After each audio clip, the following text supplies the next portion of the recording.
Welcome back, Royal Sussex Squad family.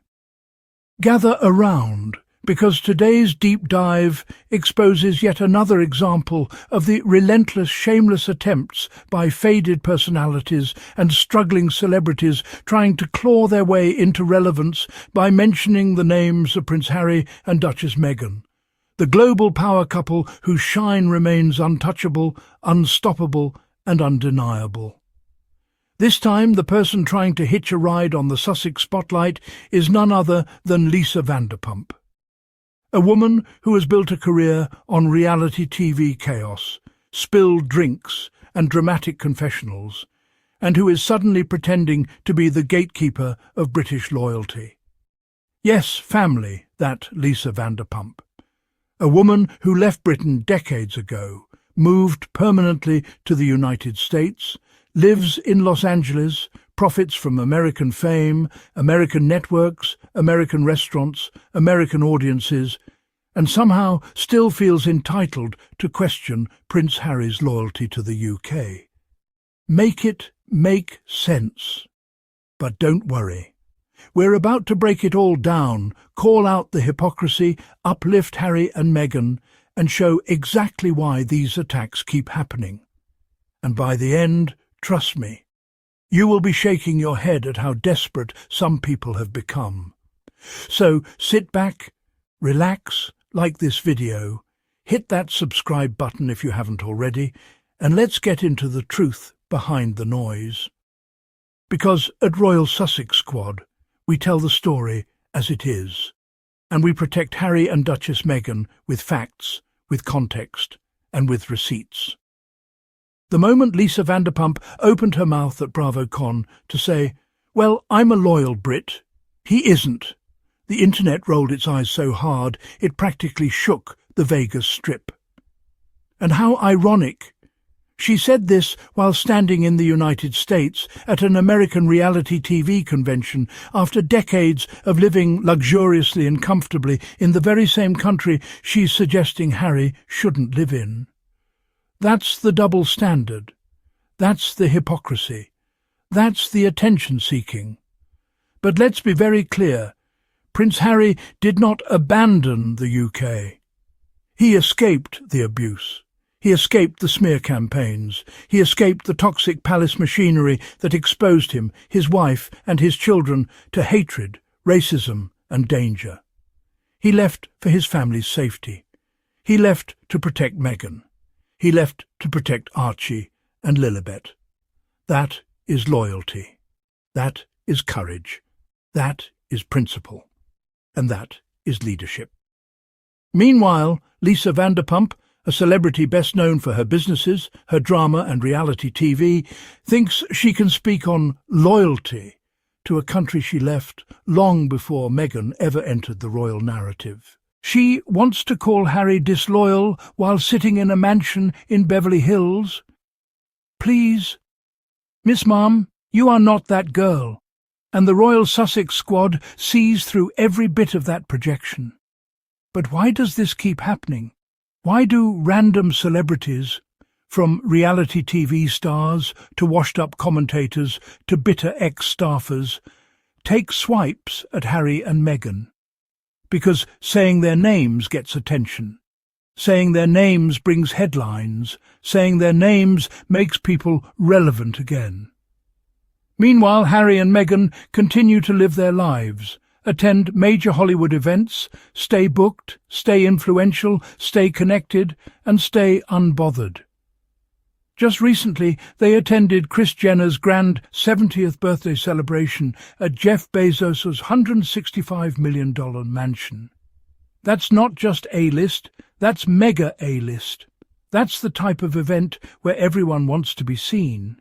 And yet, the couple who weren't even trying to pose for cameras still became the centre of attention because of their elegance, their class, and their undeniable presence.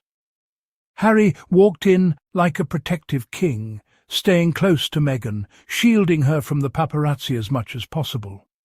Not because he was insecure, but because he has learned the lessons of the past. He knows how quickly a photo can be twisted. He knows how quickly Meghan's every gesture is dissected, so he shields her, he protects her, he stays alert. He's learned from the tragedy that shaped his childhood. He will never again let the press harm the woman he loves. Meanwhile, Duchess Meghan, the woman Lisa Vanderpump wants to shade indirectly, walked in glowing confidence, smiling radiantly because she is finally free. Free to work, free to shine, free to create, free to act again in a role playing herself, free to stand alongside her husband as equals. A body language expert described Meghan's confidence, her joy, and her awareness of her star power. Not arrogance, but rightful, earned presence. Meghan has stood on global stages, spoken at the UN, headlined worldwide charitable missions, and inspired millions. She's not intimidated by a Hollywood guest list. She's not struggling to stay relevant. She's relevant. She's a global figure, a leader, a mother, a creator, a humanitarian, a woman who fought through the storm and came out stronger than ever. And that's exactly why these little comments from people like Vanderpump don't land. They don't wound. They don't hit. Because Harry and Meghan are operating on an entirely different level. They aren't in the reality TV drama world. They're in the global impact world, the leadership world, the entertainment industry world, the philanthropic world. People like Lisa try to throw shade upward, but it doesn't reach. The ladder is too long. The distance is too great. But here's the real issue. When she said Harry isn't loyal, what she really meant was that Harry didn't stay where she believes he belongs. Harry refused to be obedient. Harry refused to remain silent. Harry refused to sacrifice his wife. Harry refused to sacrifice his children. Harry refused to play the puppet for a royal system that would have destroyed Meghan emotionally, physically, and mentally. And somehow that makes him disloyal? If that's disloyal, then more people should be disloyal. Harry is loyal to truth, loyal to his wife, loyal to his marriage, loyal to his children, loyal to his values, loyal to the causes he has spent decades championing. Loyal to his late mother, Princess Diana, who told him to follow his heart and protect the ones he loves. If anything, the people who couldn't even protect the woman he loved are the ones who should be questioned. Not him. But this storyline, pushed by certain British media outlets and opportunistic celebrities, keeps getting recycled because they want to make Harry seem like the villain. Why? Because the true villains don't want to be exposed. Harry left because he was forced out. Let's never forget that.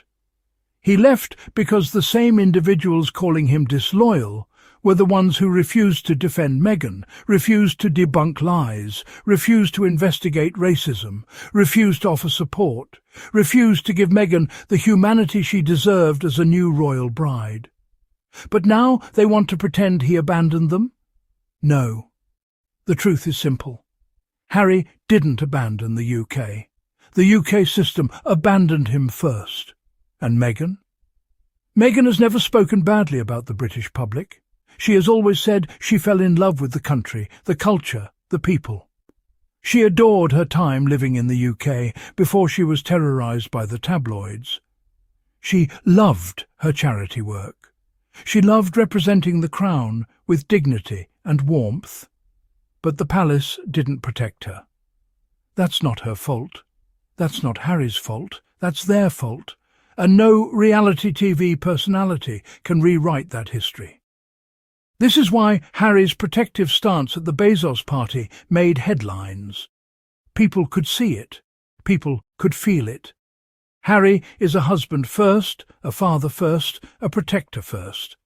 His priorities are clear. His loyalty is to his family, as it should be. Meanwhile, Meghan entered the event smiling beautifully, glowing with confidence, walking into the spotlight not because she seeks attention, but because she has earned her place there. She's working on a Hollywood film where she plays herself. She's building brands. She's building influence. She's building legacy. She is thriving. And thriving women always trigger insecure people. So what does Lisa Vanderpump do? She drops a little comment, a petty little jab. A passive-aggressive dig meant to score headlines. And yes, it got attention, but not the kind she wanted. Instead of people agreeing, people questioned her motives. People pointed out her hypocrisy. People reminded her that she has lived in the US for decades herself. And most importantly, people saw that this was yet another attempt to use the Sussex names for relevance, attention, and clicks. Harry and Meghan are still the biggest, brightest stars in any environment they enter. And that irritates people who want the spotlight without doing the work. This couple doesn't need palace titles to matter. They don't need press favours. They don't need institutional backing. They don't need approval from tabloids or reality stars. Their influence is organic, global, genuine. That's why these attacks feel so empty, so forced, so performative. Because even the people throwing shade know deep down that Harry and Meghan are thriving. And here's the part the critics hate the most. Harry is still respected. Meghan is still adored. Their careers are still rising. Their network is still expanding. Their brand is still strong. They still get invited to elite spaces. They still matter, and they will continue to matter. Meanwhile, people like Vanderpump, they will keep talking. They will keep trying to stay relevant. They will keep trying to ride the Sussex name because they can't compete with the Sussex impact. And that's the real story. Family, as always, thank you for rocking with the channel, supporting the truth, and standing strong for Prince Harry and Duchess Meghan, the most targeted yet most unstoppable couple of our generation. Make sure you're subscribed, hit the notification bell so you never miss a video, and if you'd like to support independent pro-Sussex commentary, feel free to drop a super thanks. Your support helps us continue defending Harry and Meghan with facts, passion and power. Until next time, stay blessed, stay vocal and stay part of the Royal Sussex Squad.